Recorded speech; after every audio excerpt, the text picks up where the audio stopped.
All right, what is up, y'all?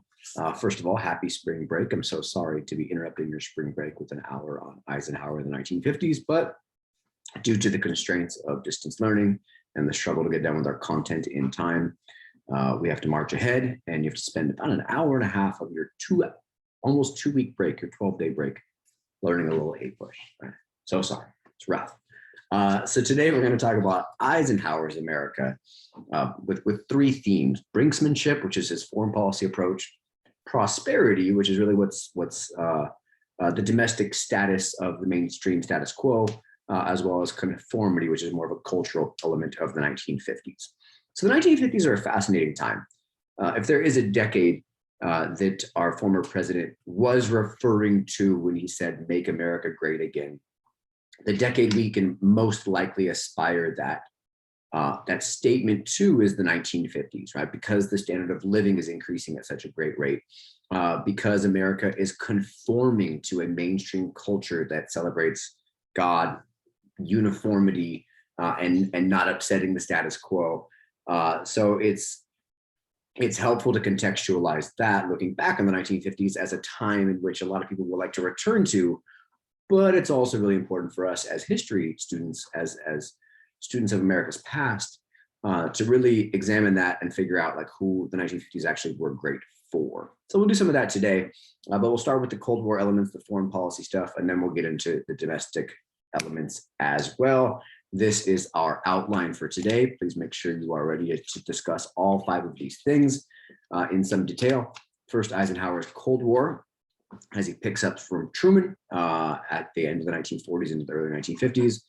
We'll spend about 15-20 minutes on that, and then we'll talk about 1950s consumer culture and consumerism. There should be some parallels that you draw here with the 1920s. We'll then talk about conformity, which is a difference from the 1920s. Right? The 1920s have this dynamic conflict between modernism and conservatism, right? With the flappers and the Harlem Renaissance and modern culture. But the 1950s are really an attempt to put everybody in a neat little box. Everybody's going to fit this culture and not upset the apple cart and leave things as conformed and stable as possible. But we'll also then discuss some of the existing challenges to conformity, like the beatnik movement and social critics who are critical of America's reliance on conformity and uniformity and sameness. And then we'll end today talking about the very early civil rights movement, the roots of the civil rights, what becomes the civil rights movement in the 1960s, as there are some significant successes during the 1950s that lead to bigger successes in the 1960s for African American civil rights. All right, so let's dive in. Now that we know where we're going, let's go there. First, I have for your little fun cartoon. I enjoy this cartoon, makes me happy. Go ahead and take a minute and answer on your notes there for you. What is this cartoon's perspective on Cold War foreign policy? What is this cartoon arguing about what the U.S. is doing on foreign policy, specifically regarding Europe? So take a second and answer that on your notes for me, please. Pause me if you must. I won't be offended, I promise. So then, looking at this cartoon, now that you've looked at it for yourself, hopefully, or you're cheating and you just jumped ahead, fine too, I'm going to know. We see that this cartoon's perspective is that the American taxpayers are attempting to drag Europe to self-sufficiency, right? Keep pumping, keep riding the bike to this direction of self-support. The U.S. is investing an enormous amount of resources via the Marshall Plan into the European economies, which is accurate. And this cartoon takes the perspective that obviously Europe is here, represented by this, I'm not even quite sure what he is. But it looks as if this being, this maybe a scarecrow of some sort, is likely never going to get to self-sufficiency because he has no real motivation of his own, right? But the American that here we are saying he's finally getting the hang of it, right? So the argument here is that America's going to have to keep pumping money into Europe to keep the European economy stable as part of the broader Cold War and fight against communism. As you remember from last week, super important, right? That the Cold War takes 3 forms. The economic element with the Marshall Plan to keep things stable in Western Europe so that communism doesn't seem as an attractive option. The ideological conflict with the Truman Doctrine as well as the more military conflict with NATO, with NSC 68, with the Korean War, and then later we'll talk about the Vietnam War, etc. So please make sure you can discuss the Cold War through all three of those channels. So Eisenhower's Cold War is going to rely on a strategy called massive retaliation. Massive retaliation. Now you remember Truman's policy is a policy of containment, right? A policy of do whatever it takes to keep communism where it is and not allow it to spread. And that's successful in some places, right? It's successful in Korea. As the Korean War is fought, nothing is settled, but communism doesn't expand. It's less successful in China as China falls to communism in 1949. Right, it's successful in Western Europe and Greece and Turkey with the Truman Doctrine. It's less successful later in places like Cuba. So Eisenhower's policy is a little more aggressive, a little more confrontational, but with the goal of being not confrontational. Explain what I mean. Eisenhower wants to reduce the size of our military. Right? We don't need to have this big army, right? If you remember, Eisenhower was in charge of the war effort in World War II. He's the one who plans and facilitates D-Day, right? It's great military experience, great leadership experience. And he argues that we don't need to have a big standing army, a bunch of soldiers in the army, because that's expensive to pay all these soldiers and logistics and facilitate all this. So he wants more bang for the buck, right? More money for our investment. Instead of investing money in a bunch of soldiers, what if we just bought a ton of missiles and we just invested a ton in nuclear weapons and long range delivery missiles, so we can just shoot missiles from everywhere to anywhere. That way we wouldn't need to have a big army that's prepared all the time, because we wouldn't need an army because we would just be able to bomb people, right? In a sense, you can make a comparison here to Teddy Roosevelt's big stick diplomacy, right? Speak softly, carry a big stick, though nobody will mess with you. There's a good parallel to be had here, in that we should invest our money in nuclear weapons, long-range delivery missiles, because that's going to be cheaper than having a big standing existing army. And the thinking here is that the threat of massive retaliation, right, will cause nobody to use nuclear weapons on us, specifically the Soviet Union, because they will be afraid of what the retaliation will be. Right? Speak softly, carry a big stick. Problem here, one shortcoming of this strategy is that there's no real in between. Right? Massive retaliation as a policy offers no other course of action except retaliation if diplomacy, if negotiation fails. Right? Like it's an all or nothing kind of deal. Right? The thinking behind massive retaliation is that you would have to target civilian targets, not just military targets. So if the Soviet Union were to attack us, we would just send 30 nuclear bombs to the Soviet Union, drop them all, see what happens, let the chips fall where they may, kind of like the end of World War II. And this really relies on a strategy called Brinksmanship, which means like you want to get as close to the edge as possible, right? And that way you can tell people, don't push me because I'm already close to the edge. Don't push me because I'm already right here. So any little shove means we're going to be in nuclear war. So it's a deterrent strategy in the Cold War, in that it's meant to deter the Soviet Union from pushing too hard, because they're supposed to be afraid that if they push too hard, then that will end up in global nuclear holocaust. So let's talk about some of the ways that this is actually implemented. First good example is China. Now the Chinese, of course, are now a communist country after 1949. They are allied with the Soviet Union, and they take a much more expansionist approach in Asia. Right? We saw them getting involved in the Korean War, but additionally, they're going to try to take over islands near Taiwan, off the coast of China, taking over extra islands that are not supposed to be within the communist sphere. And Eisenhower says, okay, fine, you take those islands, that's great, but then I'll drop nuclear bombs on you. And China's like, whoa, that's crazy. Like, is he serious? Is he not serious? Is he actually going to drop nuclear bombs on us for this? And the Chinese don't know if he's bluffing or not, if he's serious or not. So they back off. They're like, oh, never mind. Well, that's not really what we're trying to do right now. We're not trying to get into nuclear war over these islands. So China backs off. And Eisenhower hopes in this case that this pressure, this conflict, that he knows that he can threaten China. And if the Soviet Union doesn't come to China's defense, which they don't, because the Soviet Union doesn't want to get into nuclear war either, that will create divide between the two giant communist powers. as the Chinese are going to be like, you didn't have our backs, and the Soviet Union's going to be like, well, we don't really care about those islands in the Pacific Ocean, so sorry. Right? And sure enough, Eisenhower plays this one correctly. The refusal of the Soviet Union to aid China in this case, because this is before China has their own cache of nuclear weapons, right? Like, we're going to drop them on China. China's no way to hit us back.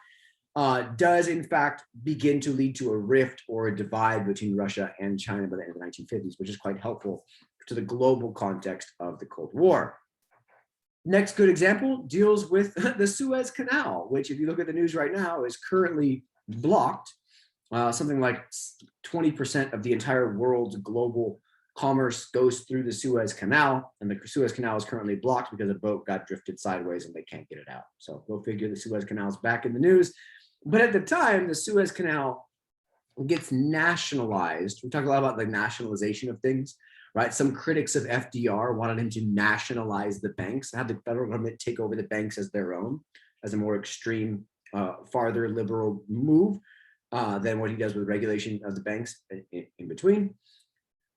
So Nasser, the Egyptian leader at the time, he nationalizes or takes over for himself or his country the Suez Canal, which had been used as a water route between much of the commerce in Europe and the Middle East and Western Asia, as well as Africa, and then the rest of the world. Now, this really upsets England and France, who use this canal aggressively. So they invade Egypt to take back the canal. So England and France roll up into Egypt and say, we want that canal back.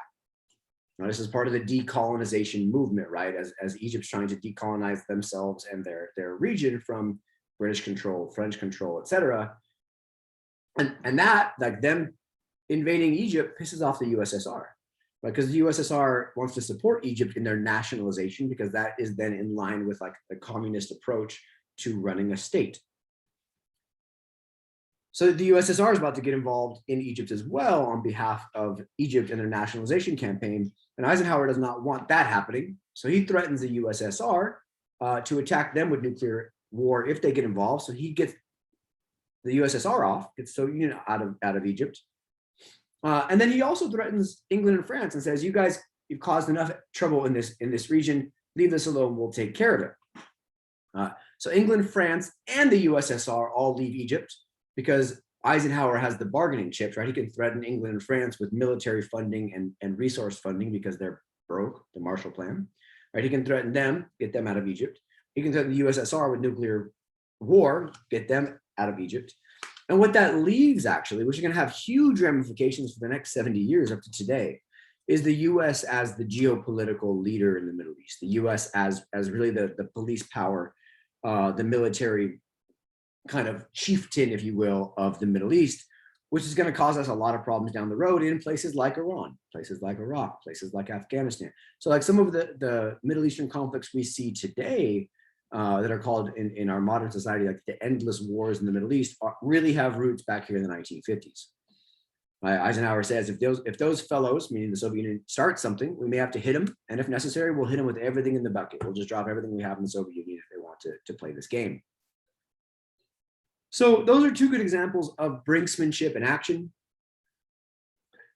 Really the idea of using the threat of force to actually keep from having to use force. But in some cases, Eisenhower's policies are going to actually get the US involved with a little more hands-on than what we saw in both China and Egypt. The Suez Crisis, though, this near hot conflict between the Soviet Union and France and England, and thus the US, it does reveal to the world, but to Eisenhower and the US diplomats specifically, that the Middle East is quite vulnerable to communism. Right? The Middle East are many countries that have been recently decolonized. Right? So they're not stable, built-up regimes with economic stability and political stability. And any regime, any country like that is potentially vulnerable to communism. Right? That's why the US spent so much money on the Marshall Plan, to ensure that Western Europe didn't get vulnerable to communism. But in this case, there is fears and worries, like there was in Greece and Turkey with the Truman Doctrine, that the Middle East is a region that could be taken over by communism. Now, the big fear here is that the Middle East, as of recently, not recently 2021, but recently 1950s, has become the chief supplier of the global oil supply, right? The global oil supply, as our society is mechanized greatly, right? There's a huge increase in reliance on Middle Eastern oil, places like Saudi Arabia. And controlling oil is incredibly important during a Cold War in which weapons and troops and forces and resources often all rely on oil either directly or indirectly. So Truman actually, by 1957, issues the Eisenhower Doctrine, which really is like an extension of the Truman Doctrine to a new region. The Truman Doctrine applied to Greece and Turkey. It applied globally, but it was specifically aimed at Greece and Turkey, whereas the Eisenhower Doctrine is specifically aimed at the Middle East. This recommendation that the US use armed forces if necessary to protect the Middle East from communist expansion and communist aggression. This gets backed up in that same year as Eisenhower sends the military to Lebanon, a nation in the Middle East, to stop communism, right? Because that's what the US is all about in the Cold War, and instead install or put in place a government that's more aligned with Western values of capitalism and democracy and the like. Now, what this is going to do, though, is it's going to cause enormous tension, as many individuals and groups in the Middle East are going to say, like, we didn't pick that pro-Western government. We didn't want that pro-Western government.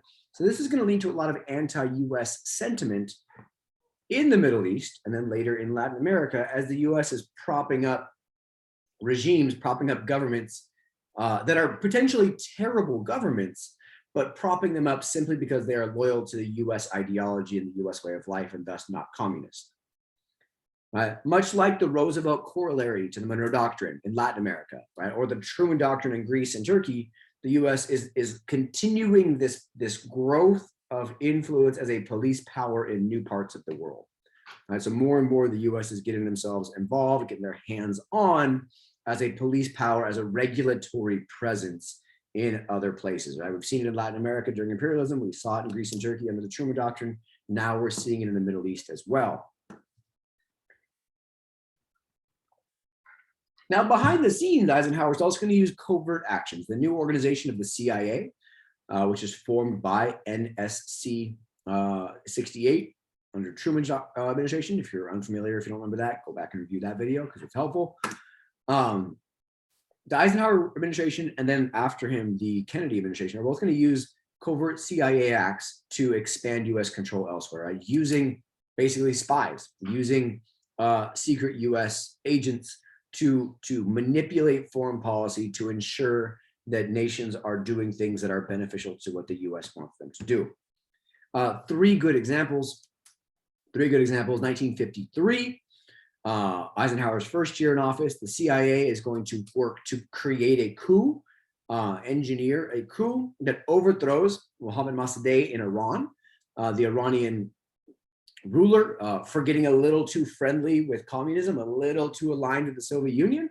And they put in place a religious extremist regime under the Shah of Iran, a religious extremist regime, simply because they're going to be US friendly in their approach.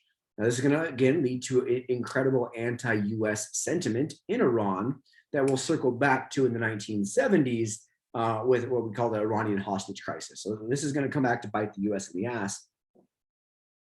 Just give it a couple of decades. 1954 as well, the CIA is going to overthrow a leftist regime, a left-leaning, a communist-leaning regime in Guatemala, and do the same thing, right? Like uses the CIA to engineer a coup and then puts in place a regime that is more friendly to US policy, right? A lot of the turmoil that we see in Central America to this day stems back to US intervention in the Cold War. Right? The problems that we're going to see here is the US has no problem supporting terrible governments if those terrible governments are anti-communist. And that really becomes the dividing line. It's like you can be a terrible government, enforce none of the US values that we claim to profess belief in, as long as you're anti-communist. In 59, the more famous example in Cuba, Fidel Castro is going to engineer a coup, a more communist socialist approach in Cuba. And the CIA is going to try multiple times to assassinate Castro and overthrow his regime with no success. where the US is successful in Iran, successful in Guatemala, less successful in Cuba. And we'll circle back to that next week in the 1960s. Make sure you read that chapter ahead of time with JFK and the Cuban Missile Crisis. The argument here by the Truman administration is the end goal, where we want to be, a world without communism, justifies the means, how we get there. It doesn't matter how we get there, supporting terrible people, awful people, religious extremist people. It doesn't matter because the end is worth it, right? The end goal of anything justifies the means. And this is a moral question, right? That's a question that I often ask my students in class. Like, does the process matter if the end result is successful? That's a decision that individuals and groups and societies and governments have to ask themselves. And I think it's something that's worth questioning here during the Cold War. Also worth noting, though, a significant consequence is these interventions, these involvements, whether they're formal or informal, right, like with the Army or the CIA, are going to lead to a ton of anti-American hostilities in both the Middle East and Latin America. Now, and all of this is and there's a thesis question for you to answer: evaluate the extent to which the Eisenhower Doctrine demonstrated change in American foreign policy. Make sure you answer that. So I'll be grading your progress as if you were in a live class. Treat it that way. I'm going to be done soon. All of this kind of backs up what becomes known under Eisenhower as the domino theory. And we haven't talked much about Southeastern Asia yet, but in Southeastern Asia, the U.S. approaches employs what's called the domino theory. Right, this idea that we have a whole row of dominoes in Asia, and as Eisenhower says, if one falls, then all of them can fall together, and the next thing you know, all of Asia has been taken over by communism. So China already fell to communism.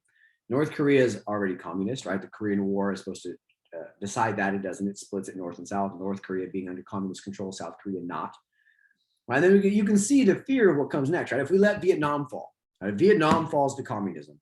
Vietnam's also a country that's divided in half after World War II. Remember that theme from Yalta? We can't agree how to govern it, we'll just divide it, right? We saw it in Korea, saw it in Vietnam, saw it in Europe, saw it in Germany, saw it in Berlin. We can't agree on how to govern it, so we'll just divide it. Vietnam's divided north and south, north being communist, south being not communist. Right, so the fear is like if we let Vietnam fall to communism, that'll be a bigger deal in the 1960s, but it begins under Eisenhower. Then Laos will fall. If Laos falls, then Cambodia falls. If Cambodia falls, then Thailand falls. If Thailand falls, then Malaysia, then Indonesia, then Burma, then India. And India is a massive country with billions of people. Well, the next thing you know, like we've lost the entire Eastern world to communism, right? So like that's what motivates trying to stop the expansion of communism in North Korea under Truman, in China under Truman, later in Vietnam under Eisenhower, and then Cuba under Eisenhower. So we have to understand like the global context of the Cold War and think through how the US is acting in the Middle East, how the US is acting in Asia, how the US is acting in Eastern and Western Europe, as well as Latin America, as all elements of the broader Cold War. Now, for the most part, Brinksmanship is successful in keeping the US out of conflicts, but at the end of the Eisenhower administration, a couple of things are going to happen that really heat the Cold War back up. They're going to turn the temperature back up in the Cold War that had been somewhat lessened. And much of that comes from space. The space race had intensified. Of course, the US beat the Soviet Union on having atomic weapons first. And the US plans on being the first nation into space with a satellite, right, to circle the country. But the Soviet Union actually beats the US into space because the US has a bunch of failed launches and a bunch of failures on space. And in 1957, the USSR, the Soviet Union, launches the first successful satellite called Sputnik. So then at night, well, now at night, if you look up, we live somewhere in a bright city where there's lights everywhere. But if you go somewhere where it's actually dark and you look up, you can see satellites all over the place, right? There's weather satellites and cell phone satellites and probably some direct TV satellites or something up there, right? As well as like nations satellites. But in 1957, imagine looking up in the night sky, right? At 11:30 at night, you're in the middle of nowhere. You look up and you see one satellite.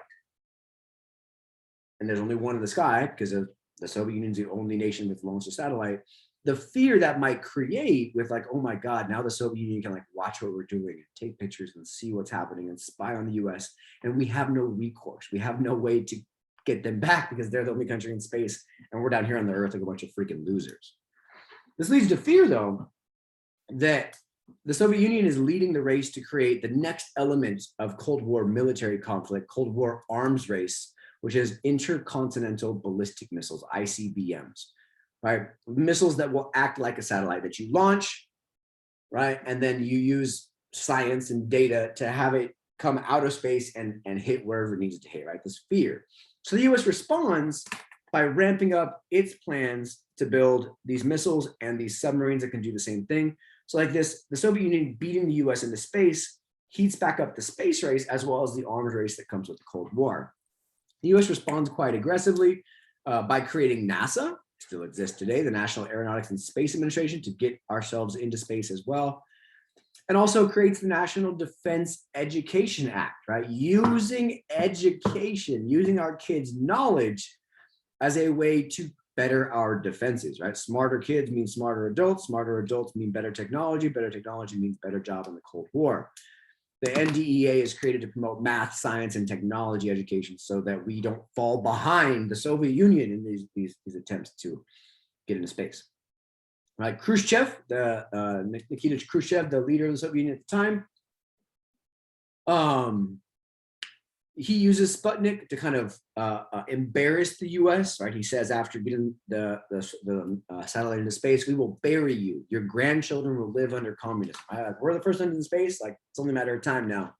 And funny enough, the AP program, having AP classes in high school,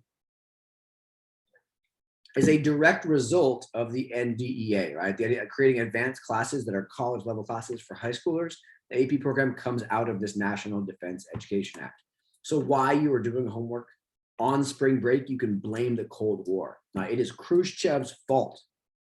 It's Khrushchev's fault and Eisenhower's actions that gave you spring break homework. Not me, don't blame me. It's not my fault, I didn't do this. I'm just doing my job here under the National Defense Education Act to make sure we can have more missiles. And at the tail end of Eisenhower's presidency, things get even hotter as the US is using a called a U-2 spy plane. They fly at a super high altitude, taking pictures. The U-2, it's a high altitude reconnaissance spy plane. It's flying over the Soviet Union. The Soviet Union shoots it down, and that is then quite embarrassing for the US. May 1st of 1960. So the last few months of Eisenhower's administration, the pilot was Francis Gary Powers. And the US denies it. They're like, oh, no, that's a weather plane. It's not a spy plane. We're not spying on you. We're just gathering data on the weather. Right? The US is like, the Soviet Union's like, yeah, right. That's what's happening. You're just using Air Force planes to get data on weather. Yeah, sounds about right. US denies it. Khrushchev and Eisenhower are supposed to have a summit, supposed to have a meeting together to lessen Cold War tensions. That gets called off and canceled. And in exchange, the US has to send a Soviet spy, Rudolf Abel, that they had captured and had in captivity, have to trade him back to the Soviet Union to get this pilot, Gary Powers, back home. Ends up being an embarrassment to the US. Again, here, it's like Eisenhower's foreign policy is incredibly successful until the end. And it definitely heats up the tension between the two countries, which then is going to lead to some dramatic consequences for Kennedy, who takes office right after this. But again, we'll save that for next week. Now, Eisenhower does give us one pretty significant lasting response to the Cold War, and that's in his farewell address. I left a little short text of it in your notes for you to read, but he warns against what he calls the military-industrial complex, And that means like this marriage that the US is seeing between military spending and industrial spending. And the US production is so interwoven with military goods and military resources that it's dangerous for a society. We see here in this map, the per person value compared to the national average in military contracts in companies that are getting investment from the government to produce military planes or technology or radar or bombs or whatever. We see that throughout the country, there's an enormous amount of military investment into industry, right? So go ahead and read the text and tell me, what is this warning about the growing influence, budget, and reliance on the military? And then you can think through like what that means for our society then and like today, because the US still spends an extreme amount of its national budget on military expenditures. Now, funny enough, the military industrial complex is part of the reason why the Soviet Union collapses in the late 80s and the Cold War ends in 1991, because the Soviet Union also was doing the same thing, investing their resources disproportionately high into the military, and thus they neglected other elements of their society, so much so that communism crumbles. All right, so that does it with Eisenhower's foreign policy. Take a deep breath, get some more water, pivot to domestic policy, in which Eisenhower is going to be the one outlier, right? The one Republican post 1920, right? Because in a sense, he's somewhat similar to Teddy Roosevelt, who's a Republican as well, who embraces a more liberal approach to government. Okay, now Eisenhower is going to be quite critical of the old Republican Party, the Republican Party you know from the 20s. The Republican Party, you know, that's critical of the New Deal and critical of big government. And what Eisenhower says in 1954 is, I have one purpose. I need to build a strong, progressive Republican Party in this country. I want to build a progressive, a moving forward Republican Party. If the right wing, the far conservatives on the right, if they want to fight, they're going to get it. Before I end up, either this Republican Party will reflect progressivism, or I won't be with them anymore. All right, so Eisenhower is a Republican, but he wants a new version of the Republican Party that he calls modern republicanism, right? In that he's not going to be as conservative as the 1920s of tax cuts, deregulation, small government, right? Anti-union sentiment. But he does embrace some of the Republican policies of smaller government, okay? So some of the characteristics of modern republicanism that I want you to be able to aware of is his line that says, in all things that deal with people, be liberal. In all things that deal with money, be conservative. So in that sense, he wants a conservative financial policy, right? He doesn't want to spend a bunch of money as a government, but also doesn't want to go to a full like states' rights, leave people alone, because he's seen what that then results in society-wise in a variety of places, right? So on an economic side of things, he's a fiscal conservative, which means he believes in balanced budgets. The government doesn't need to spend more than they bring in taxes, right? So balancing the budget in that sense. And he wants to decrease the size of the federal bureaucracy, right? Smaller government, like Jefferson did, right? We don't need to have all these people working in the government. It's inefficient. It's too much cost and waste. So it's decrease the size of the federal bureaucracy. However, unlike many more conservative Republicans, he wants to protect existing New Deal programs, right? He believes in keeping Social Security, in keeping the minimum wage, things that deal with people, right? Because in that sense, he's following that line of people be liberal, money be conservative.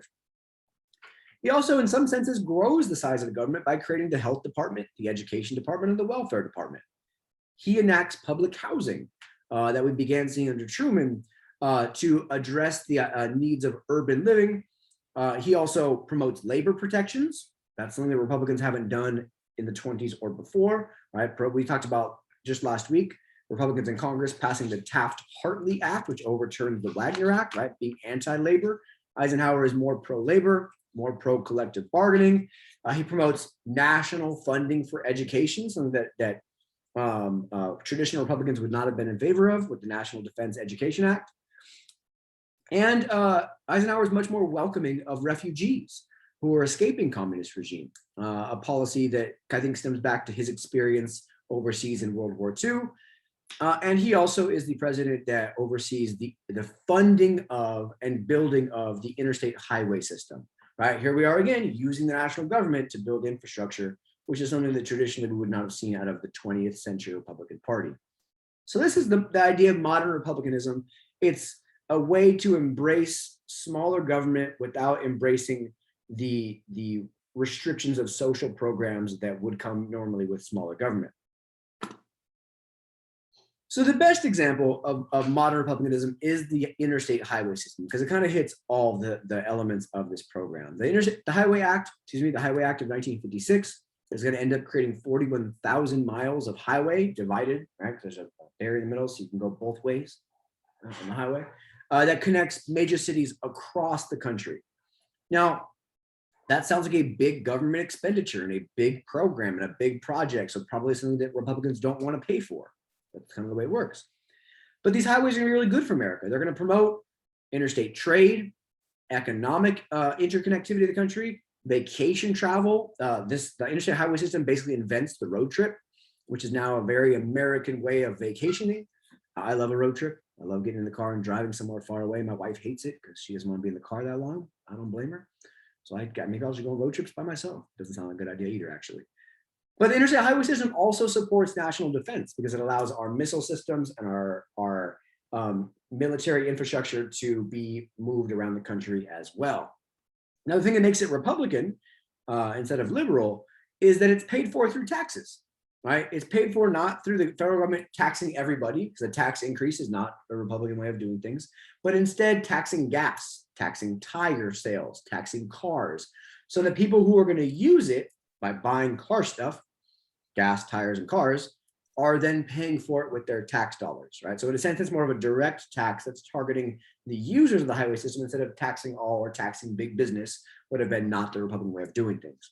So I think the interstate highway system, as boring as it sounds, is a good way of looking at modern republicanism holistically through one program, because it hits a lot of these elements. All right, this is what it looks like. Super cool. At the 10 freeway, which connects Los Angeles all the way through Arizona, the beautiful city of Tucson, bear down, New Mexico, Texas, Louisiana, Alabama, Mississippi, Florida, right? You can go all the way to the Atlantic Ocean from the Pacific Ocean is part of the interstate highway system, but also at the 5 freeway, which you can get on just up the street from school, 5 and the 10 really, kind of the same place, and shoot north all the way through Central California to Portland to Seattle to Canada, as well as all these highways over here. So what this does, all right, is a modern 20th century version of what railroads did in the 1870s and 80s. So go ahead and take a minute, answer my thesis check, please. To what extent, because I think this is a good question where you can add some nuance in your answer. Yes here, but no here. To what extent did Eisenhower's domestic policy demonstrate change in the platform of the Republican Party? Right? What are some ways that he changes the Republican Party? What are some things that he embraces that are still Republican? Okay. Answer that for me. Write it quickly, because we are less than a month and a half from test day, and you got to write faster than you've been writing. And then we can talk about the economy of the 1950s, culture of the 1950s, civil rights of the 1950s, and then wrap up. So the 50s embrace like what we look at historically as like the American dream, right? The economy grows significantly. The economy grows by 37% during this decade. The average American family has 30% more purchasing power, which means they're getting more money, but that money is going farther because inflation is under control. Unemployment drops as low as 4.5% by the end of the 50s. So at least the middle to top of society's doing incredibly well in the decade. 60% of families own a home in the 1950s, which is an alarmingly high number. Almost 90% own a TV, this new technology, the television. 3/4 of families own cars.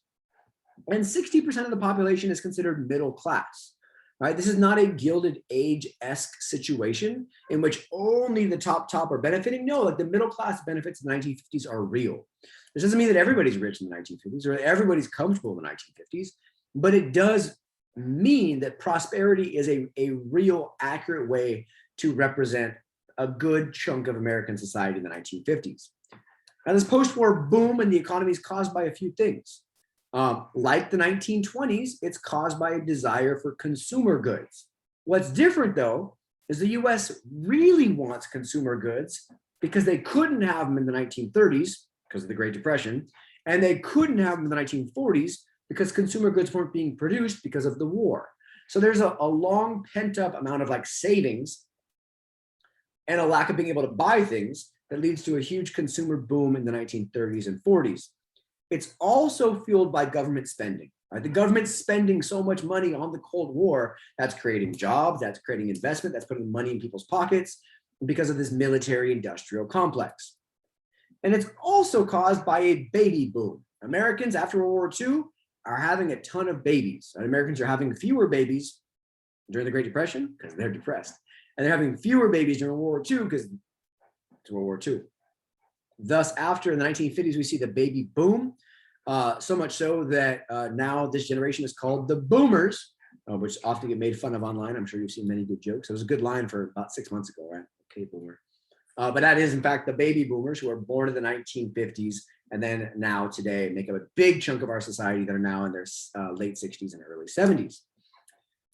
As people have so many kids, they move to the suburbs, they move out of cities, they move to these new building complexes, new builds in suburbs all over the country.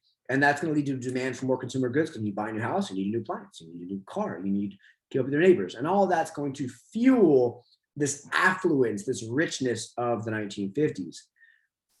Now, some of the consumer goods that I'm talking about that people are buying, we talked in the 1920s about radios and cars. Here in the 1950s, record players, people can listen to music at the house, that's exciting. Cars with automatic transmissions, pretty cool.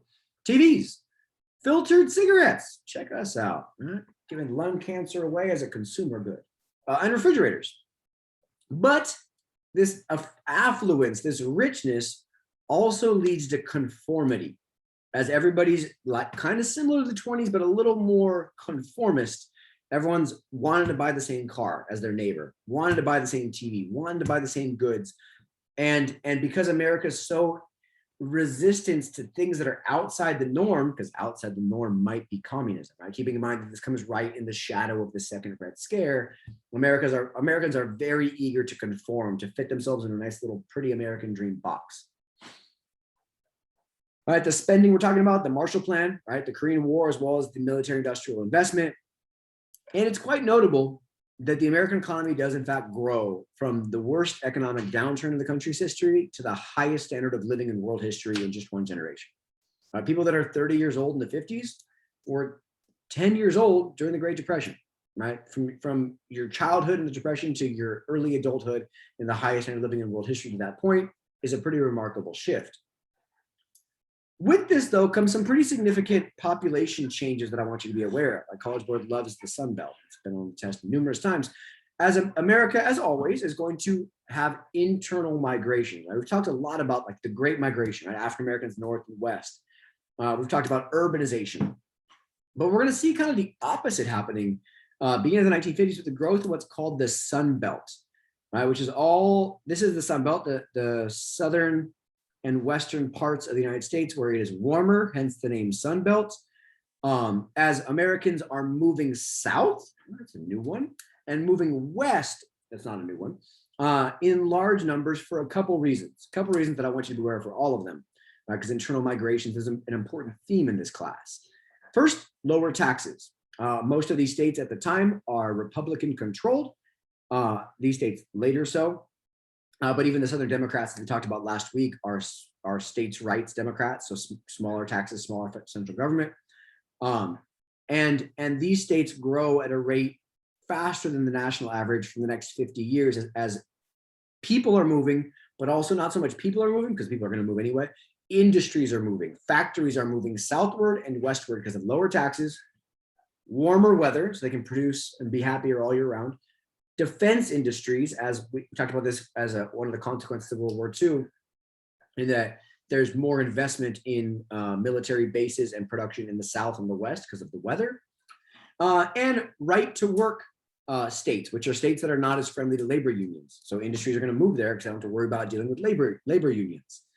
And immigrants, because we see a significant increase in Latin American immigration in these years, those immigrants are often settling in Florida, coming from Cuba and elsewhere, or Texas, New Mexico, Arizona, California, coming from Mexico and Central America. So that's causing a significant rise in population in the Sun Belt. This combination of economic factors and demographic factors and weather. Right? It's lovely out. I'm recording this video for you in mid-March, and it's 60 degrees. It's great, sunny. We'll go outside after this. So the Sun Belt is created demographically speaking, at the expense of what I'm circling here on the screen for you, the Rust Belt. What used to be this like the steel center of the country, Pennsylvania, Ohio, Indiana, Illinois, Michigan, where everything's being produced, cars are being produced, oil, trains, railroads, all this huge Gilded Age industrialization region, Pennsylvania, Ohio, right through there, New York even, are going to see a decrease in population or just a slowing of growth. And that's why it's going to be called the Rust Belt, because what used to produce all the American economy, all the manufacturing, is going to start rusting up, metaphorically, but also literally speaking, because industry is moving elsewhere. All right, this is coming some because of deindustrialization, some because of domestic policies we've already talked about, and demographics and migration. So we see the Rust Belt, and we see still to this day a lot of attention paid to, like Donald Trump campaigned here on bringing back American industrial jobs and American factory jobs that have been moved away by government policies. Talk about some of that in like the 70s, 80s, and 90s. But this really goes back to the 1950s with the growth of the Sun Belt and military spending that's happening to the South and the West, which is chasing factories those directions. The second internal migration to note, though, because I asked you multiple ways in your notes, it's not just Sun Belt, but it's also suburbia. Americans are moving to suburbs in great numbers that look like this. Right? There's long streets that are full of houses look exactly the same. Caused by a couple of things. Post-war economic expansion is one. The GI Bill that I discussed last week is the second, which allows military veterans from World War II and then later Korea to buy homes with no money down and low interest rates. The baby boom, the continued great migration has put African Americans in great numbers in cities, which is causing white people to flee. It's called white flight, as white people are resistant to living in cities that are now going to be desegregated with Black and white people living together. So white families are moving to the suburbs where they can get a more conformist viewpoint. And highways, because Americans can get on a highway and drive from the suburb to work, that's going to lead people to be able to move farther from their jobs, to live in neat little enclaves and still work wherever they need to work. So in these suburbs, we see the growth of single family homes, right? Bigger homes that have just one family living in them as opposed to like apartment living. Shopping malls in these suburbs, chain stores and franchises. McDonald's is created first as a way to brand the same hamburger all over the country. It's conformity again. Drive-in cafes as well. But the effects of this are dramatic on urban areas, as this white flight of white people leaving cities to go to suburbs leaves behind, in general, Black, but other people of color who are poorer. And when these people move, they're taking their tax dollars with them, because you pay taxes locally, right? So they're taking their investment with them elsewhere, which then leads to what's called, demographically speaking, urban decay. As what's left behind in cities are the poorer people, who are thus paying less in taxes and thus drawing less in investment. So cities begin to decline in the 1950s. And we're going to see some of the effects of that in the 1960s with a significant series of race riots in urban cities like Watts, like Detroit, like Chicago, and elsewhere. Now, life in the suburbs is going to really alter American life as we know it. We see, for the first time, really blue and white collar workers living in the same neighborhood because of the growth of the middle class. Blue collar workers are workers that work with their hands, mechanics and manual laborers and factory workers, right? White collar workers are anybody who wear like a white dress shirt to work. That's called white collar, right? Accountants and managers and the like. Because of the growth of the middle class, these people can afford to live in the same place. Because these suburbs are going to depend on cars and grocery stores and shopping malls, there's a ton of consumerism in the suburbs and investment in the suburbs. But like I said before, this white flight to the suburbs leaves behind largely Black urban cores that are going to deteriorate in a way that's going to have significant social ramifications and political ramifications in the 1960s. One of the effects of this rapid growth of suburbs is increased church membership. In the suburbs, everyone's trying to fit in and do the right thing, and that usually means going to the same church together. Religious preference becomes the primary identifying feature of the suburbs. This is another consequence of the second Red Scare, right? America's godly, communism's not. Go to church. So that's the Baptist suburb, and that's the Presbyterian suburb, right? Because that's what the church, you move to a suburb based on what church they have. So that then only breeds more conformity. But then this also leads to a significant investment in public schools, as we need to build schools in these suburbs and hire teachers in these suburbs. And really, for the first time in American history, college education becomes a very attainable goal for middle-class children that are living here in these suburbs. So there's some good that comes with the suburbs, but also some significant negatives and downsides. And this is that baby boom that I was referring to you earlier. Look at this. Right, the birth rate goes up. It starts the 1940s.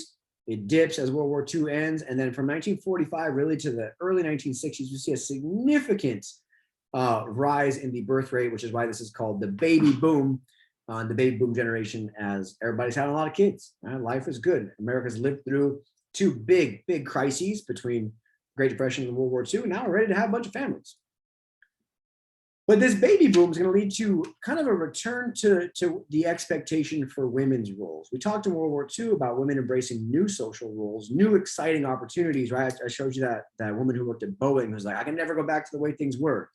Well, many women do go, in fact, right back to the way things were, embracing this suburban, middle-class woman role that really resembles what we saw like in the Jacksonian period with the cult of domesticity. Right? This is a continuity for women. This idea of like your job is to run the home, right? You are subordinate to your husband on all things economic and political, but like you can run the household. And it leads to this belief in that this is hyperlinked. You want to click it, in like women knowing their role, like know what your role is in society. Even this Housekeeping Monthly, this popular women's magazine, this published in 1955, so right in the middle of this era, The Good Wife's Guide. Right? It tells you all things that a good wife should do while her husband's out at work so that he's happy. And at the very bottom, it says, as you can see, I circled it for you, a good wife always knows her place. Be happy to see him. Clear away the clutter. Gather up school books, toys, papers, and then run a dust cloth over the tables. Right? Prepare yourself. Take 15 minutes to rest so that you'll be refreshed when he arrives. Touch up your makeup. Put a ribbon in your hair and be fresh looking. He's just been with a lot of work-weary people. He wants to look at his pretty wife. Have dinner ready. Right? Plan ahead. Get him a drink when he comes home. Right? Your goal is to make your home a place of peace, order, and tranquility where your husband can renew himself in body and spirit.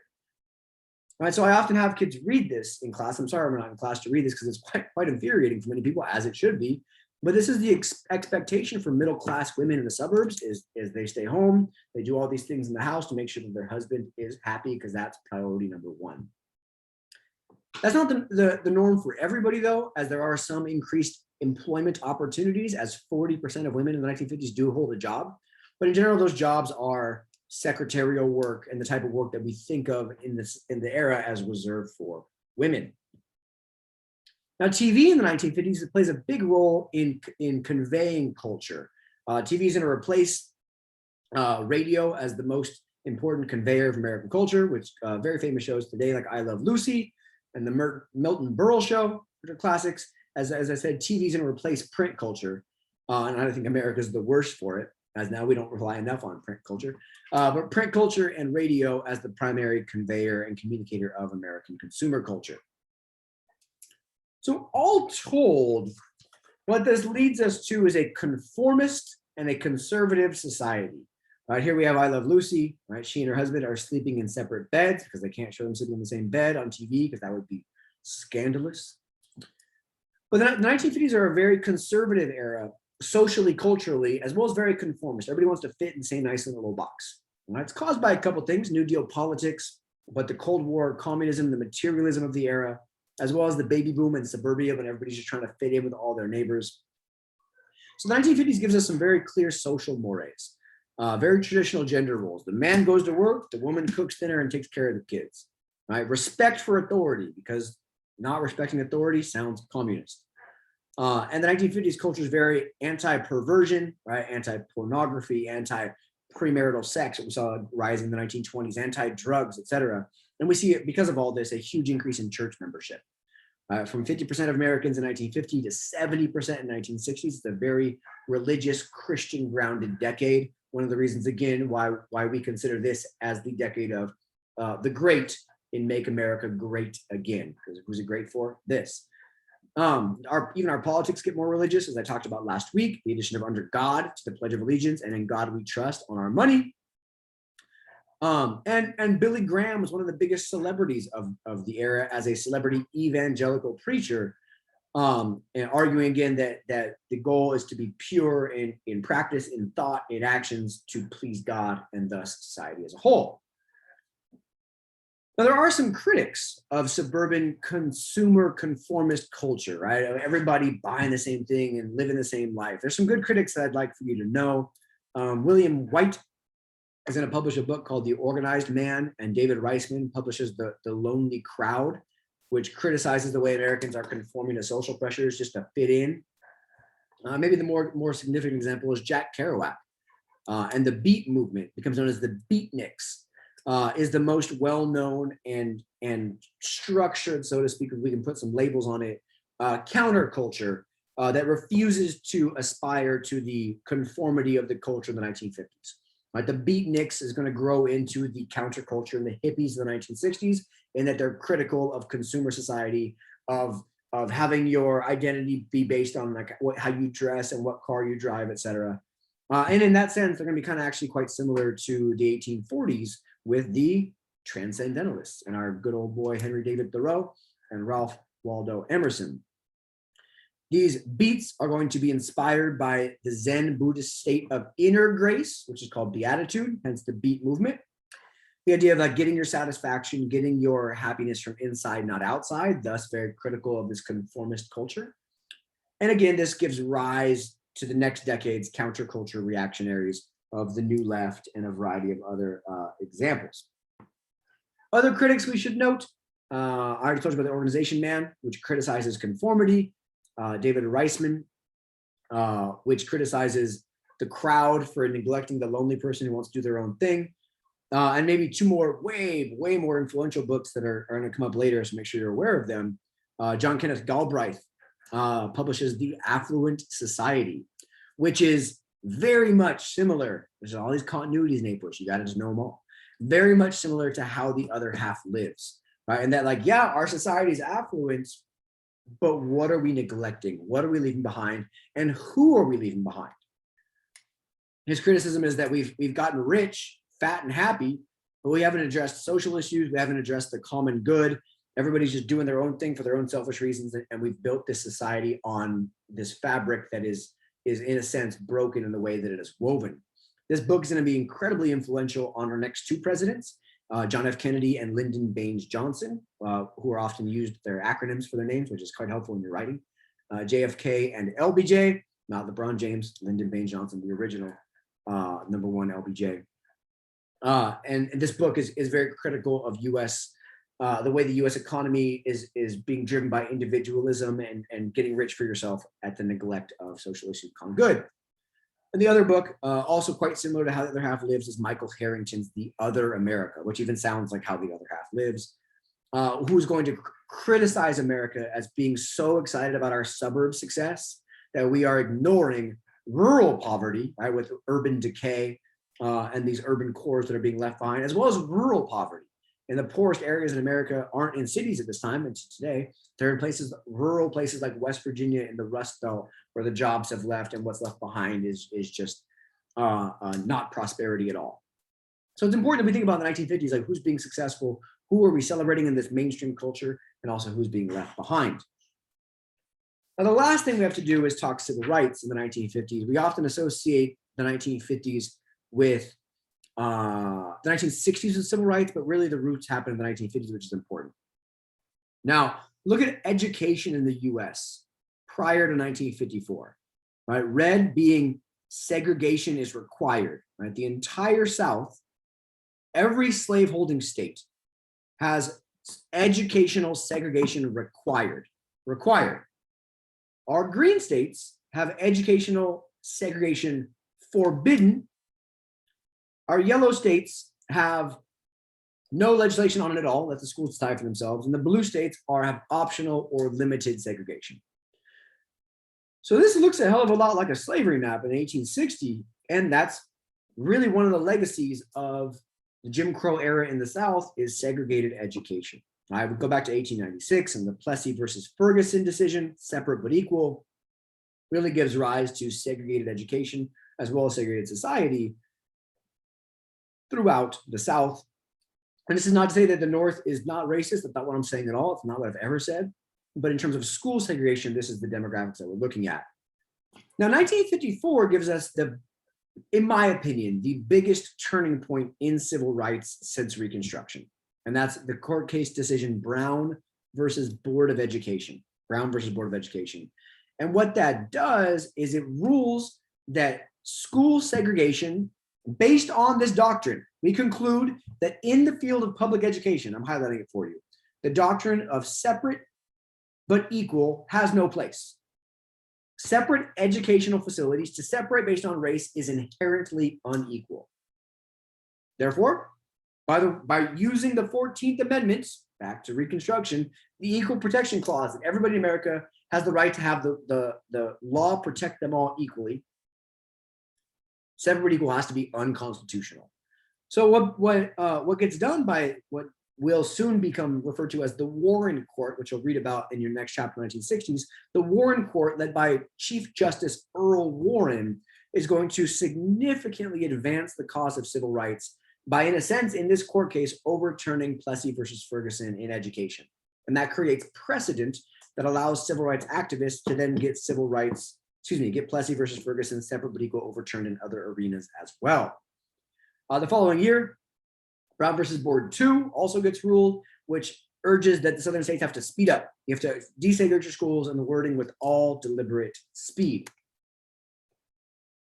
Now, the white South is not going to like this idea, this fear, like, oh my goodness, our little perfect white angel daughter is going to go to school with this black brute, is the argument that is provided by many, many white Southerners, so much so that Southern political officials are going to sign what they call the Southern Manifesto, which you're going to read here in just a second for the comparison piece. 99 Southern U.S. representatives and senators, so House members and Senate members, are going to sign. Strom Thurmond, an individual that I mentioned last week as a Dixiecrat, you will hear more about him later, is going to be the one who writes it, as well as Richard Russell, Democrat from Georgia. So two of these Southern Democrats, we talked about them last week, that are kind of stuck in between now of which party to join because of this issue of civil rights. The Southern Democrats are still very states' rights, Jim Crow, segregation happy. So these two individuals are write this manifesto that says this is wrong, morally, legally, etc. They're going to use the states' rights argument, same as the slavery argument was. Like, the federal government has no right to interfere in education in our states. Like, we have the right to run it as we please, just like they did with slavery. And I have to read a text of that in a little bit. So the political elites in the South are upset, as are the people on the ground level in the South. We see these three young boys, quite upsettingly, we won't go to school with Negroes, and this man signed strike against integration. We, the pupils of the school district, don't want Negroes in our school. So it's really important to look at the way the white South reacts simply to being told they have to go to school in an integrated setting. 3 years after this, in Little Rock, Arkansas, this is where Eisenhower makes his biggest stand on civil rights. Although we can make an argument that he didn't want to, but he felt compelled by his job as president that he had to. That's a whole talk about Eisenhower's ideology we can save for another time.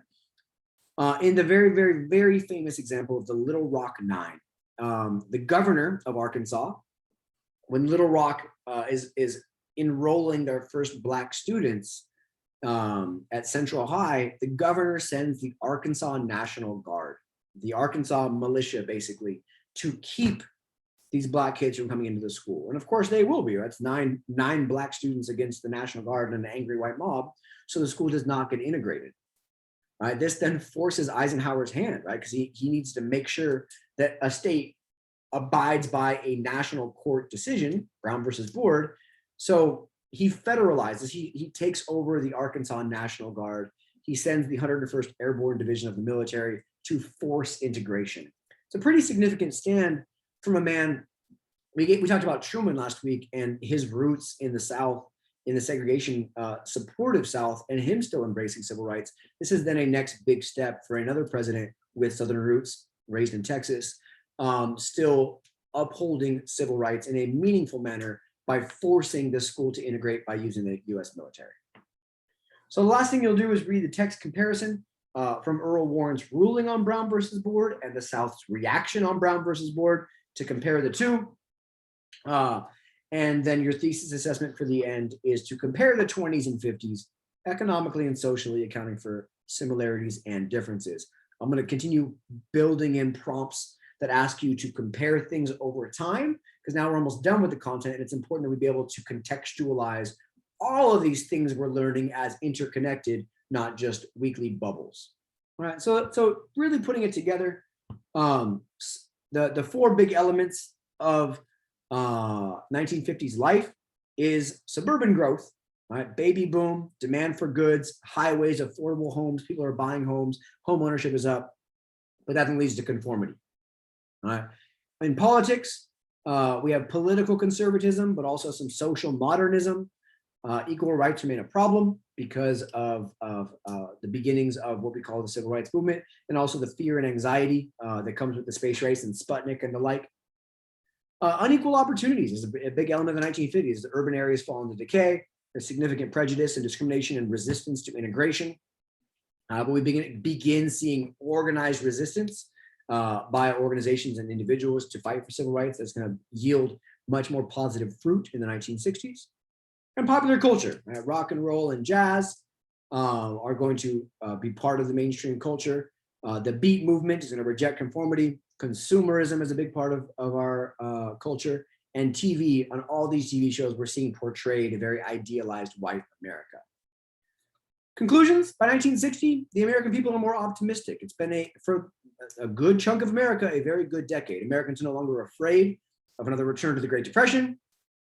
There's still ongoing anxiety about the Cold War, but not as severe as it was at the beginning. But there are these underlying questions about American values, who they apply to, and race relations that will kind of come to a bubbling boil in the 1960s. Hope that was helpful. Hope you watched it early on your break so you can enjoy the rest of your break. And as always, please reach out if there's anything I can do. Love you guys. Take care. Have a great rest of your spring break. You deserve it. Bye, y'all.